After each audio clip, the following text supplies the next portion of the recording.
안녕하세요. 5월 27일 월요일 말드라에 오신 여러분들을 환영하고 축복합니다.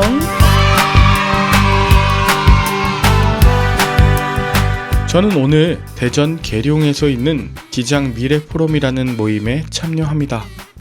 많은 목회자들이 우리 기장교단의 미래에 대해 생각과 마음을 모으고 기도하며 길을 찾는 모임인데요. 지난 2월에도 전국 각지에서 모인 젊은 목회자들이 우리 교단과 속한 교회를 얼마나 사랑하는지 확인하는 자리가 되었습니다. 그때 많이 배웠고 도전받았는데요. 오늘도 잘 다녀오도록 기도 부탁드립니다. 각자 섬기는 교회와 우리 기장교단 모두 새로운 목회 패러다임으로 전환하는 이 과도기에 하나님께서 성령으로 함께 하시고 지혜를 부어주시길 바라는 마음 담아 오늘의 말드라를 힘차게 시작해 보도록 하겠습니다. 자, 출발!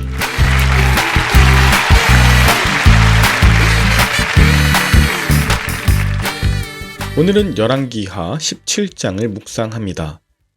오늘 본문은 북이스라엘의 멸망이 나오는 장면이에요. 북이스라엘은 남유다에 비해 많은 인구와 영토, 그리고 정치적 정통성을 가진 나라였습니다. 그럼에도 불구하고 남유다보다 150년 정도 빨리 멸망했죠. 우리도 이 땅에서 살아갈 때 내가 얼마나 가진 것이 많은가 보다 내가 얼마나 하나님을 의지하고 있는가에 대해 더욱 집중해야 합니다.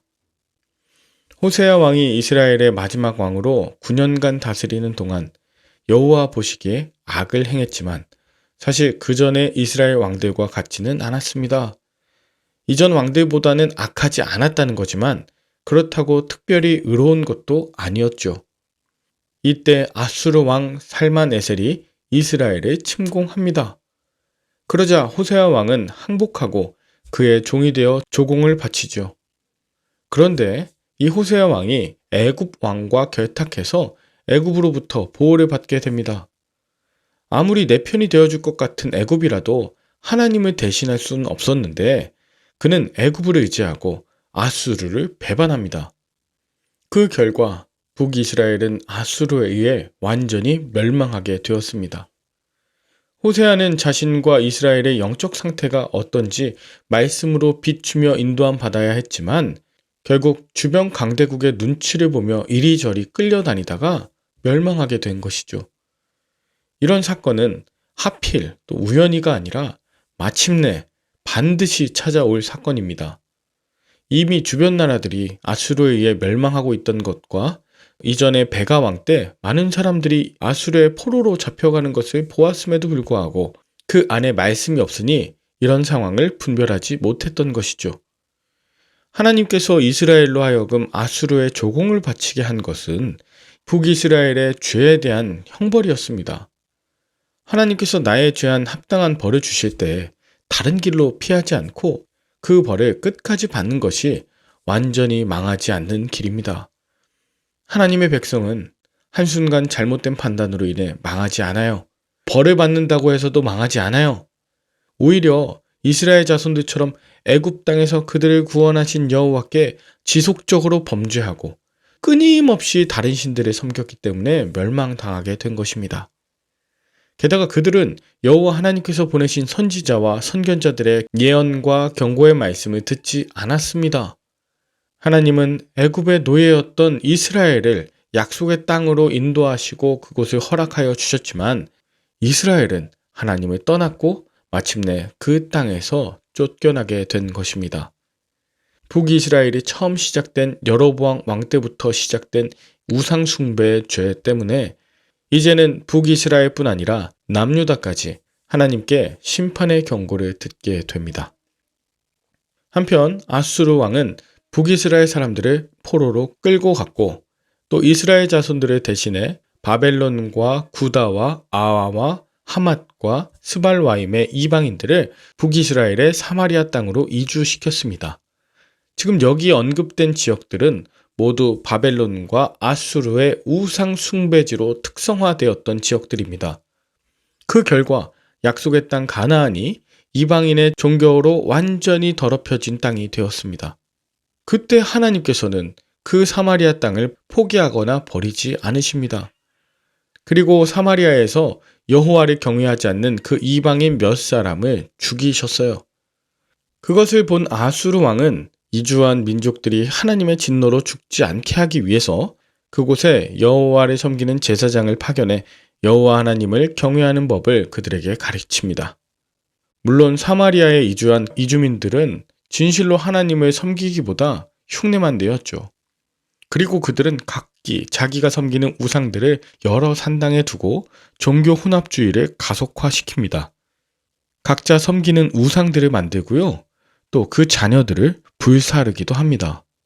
또 제사장을 레위 자손에서 세워야 하지만 이 규례도 무시하고 자기 중에서 한 사람을 산당의 제사장으로 세우기도 했습니다. 이렇게 완전히 종교적으로 타락하고 하나님을 떠나버린 문화로 가득한 이스라엘을 하나님께서는 어떻게 하실까요? 본문 마지막 35절에서 41절까지 보면 옛적에 하나님께서 야곱의 자손에게 언약을 세우시고 명령하신 것을 지켜서 우상 숭배하지 말고 여호와 하나님만 경외하라, 이것을 강조합니다. 그리고 이런 내용을 기록해서 남기신 것은 이후에 말씀을 보는 이스라엘 백성들이 진정 하나님을 경외하는 자가 되길 바라는 소망이 있었기 때문입니다. 이스라엘을 회복시키시고 우리를 이 말씀 통해 온전히 인도하시고자 하는 하나님의 특별한 배려와 마음을 느낄 수 있습니다. 여러분은 오늘 본문을 통해 무엇을 느끼셨나요? 여러분은 스스로 결정하고 선택하신 것에 온전히 책임을 지시나요? 여러 가지 가슴 아픈 형벌의 순간, 이것을 감당하며 회개의 기회로 삼고 계시나요? 아니면 남 탓을 하면서 분노와 정죄함으로 그 시간을 보내시나요? 하나님의 약속과 경고하시는 말씀을 듣지 못하고 세상 주류 가치를 따라 사는 분들을 볼 때에 여러분은 함께 애통하며 회개하는 자리로 인도하시나요? 날마다 하나님의 말씀 묵상하지 않는다면 하나님의 변함없는 사랑과 돌이켜 회개하길 원하시는 그 진심을 알기 어렵죠. 그저 힘들고 고통스러움만 증폭될 것입니다. 그러나 하나님의 말씀을 갖고 있다면 포로로 끌려가도 그곳이 선교지가 되고 또 우상숭배자들과 뒤섞여 사는 듯해도 그곳이 바로 신앙의 간증터이자 훈련터가 될 것입니다. 나의 죄악을 회개하고 하나님의 위대하심을 선포하는 삶을 산다는 건 때로 너무나 힘겹고 외롭게 느껴지기도 하지만 이것을 훈련하시고 자녀들에게도 가르치십시오. 모든 상황과 환경을 뛰어넘는 그 하나님의 인도하심과 역사하심을 경험하는 세대들 될 줄로 믿습니다. 함께 기도할까요? 하나님 아버지, 저는 주님 앞에 완전한 죄인임을 고백합니다.